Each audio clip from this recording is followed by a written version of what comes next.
میرے معزز خواتین و حضرات اور سامعین، السلام علیکم۔ آپ سب کو اسلامک سٹوریز ٹائم میں خوش آمدید۔ آج ہم آپ کو قرآن کریم کی سچی کہانی حضرت آدم اور حضرت حوا کا نکاح سنانے جا رہے ہیں۔ حضرت آدم علیہ السلام نے بیدار ہو کر اپنے سامنے دیکھا تو تخت زریں پر ایک پیکر حسن جمال پایا۔ وہ دیکھتے ہی رہ گئے، پھر بے قرار ہو کر تیزی سے ان کی طرف بڑھے۔ تب بارگاہ الہی سے صدا آئی، اے آدم، خبردار، نکاح کے بغیر تو اس کے قریب مت جانا۔ حضرت آدم علیہ السلام نے اللہ تعالیٰ سے درخواست کی کہ ان کا نکاح پڑھایا جائے۔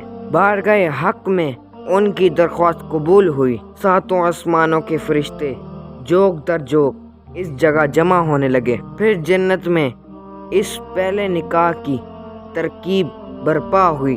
درخت طوبہ کے نیچے اس زرعی تخت پر آدم اور حوا قریب قریب بیٹھے تھے۔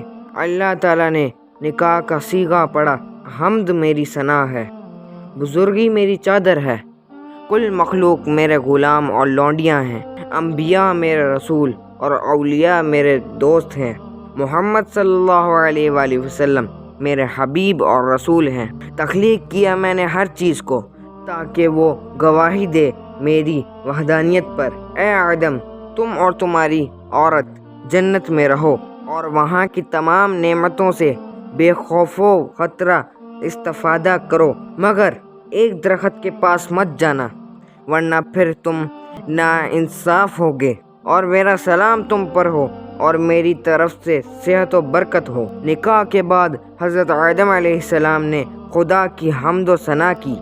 آسمانوں پر آدم اور حوا کے نکاح کا جشن منایا جانے لگا۔ رنگوں نور کی بارش ہونے لگی، خوشبوؤں نے اپنے آنچل کھولے، نظاروں نے خود کو نمایاں تر کیا اور کائنات کا ذرہ ذرہ تبسم ریز ہو گیا۔ حضرت آدم علیہ السلام نے جب حوا کے جسمانی قرب کا ارادہ کیا تو پھر عرش سے صدا آئی، اے آدم، رک جاؤ، جب تک تم مہر ادا نہ کر دو حوا تم پر حلال نہ ہوگی۔ حضرت آدم علیہ السلام نے کہا، اے خدا، میں مہر کہاں سے ادا کروں؟ باری تعالیٰ نے جواب دیا، محمد صلی اللہ علیہ وآلہ وسلم پر 10 دفعہ درود پڑھو۔ یہ سن کر حضرت آدم علیہ السلام کو شوق دیدار ہوا۔ عرش معلیٰ سے صدا آئی، اے آدم، اپنے ناخن کی طرف دیکھو۔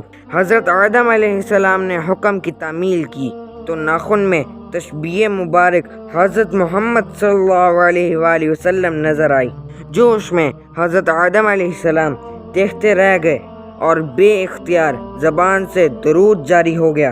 حضرت آدم علیہ السلام نے رسول پاک صلی اللہ علیہ وآلہ وسلم کی رسالت کا اقرار کیا اور ان پر ایمان لائے۔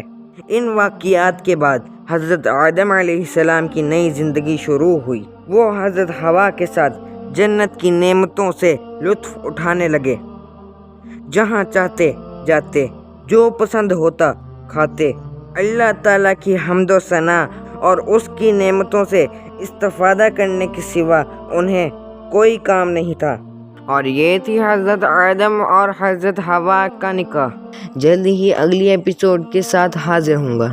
ابھی تک اگر آپ نے میرے چینل کو سبسکرائب نہیں کیا تو پلیز میرے چینل کو سبسکرائب کریں، ویڈیو کو لائک اور شیئر کریں، اور بیل کے آئیکن کو پریس ضرور کریں تاکہ نئی آنے والی ویڈیوز کی نوٹیفیکیشن آپ کو مل سکے۔ اپنے بڑوں کی عزت کریں اور ان کا خیال رکھیں۔ آپ سب کو اللہ خوش رکھے، آمین۔ اسی کے ساتھ مجھے اجازت دیں، اللہ حافظ۔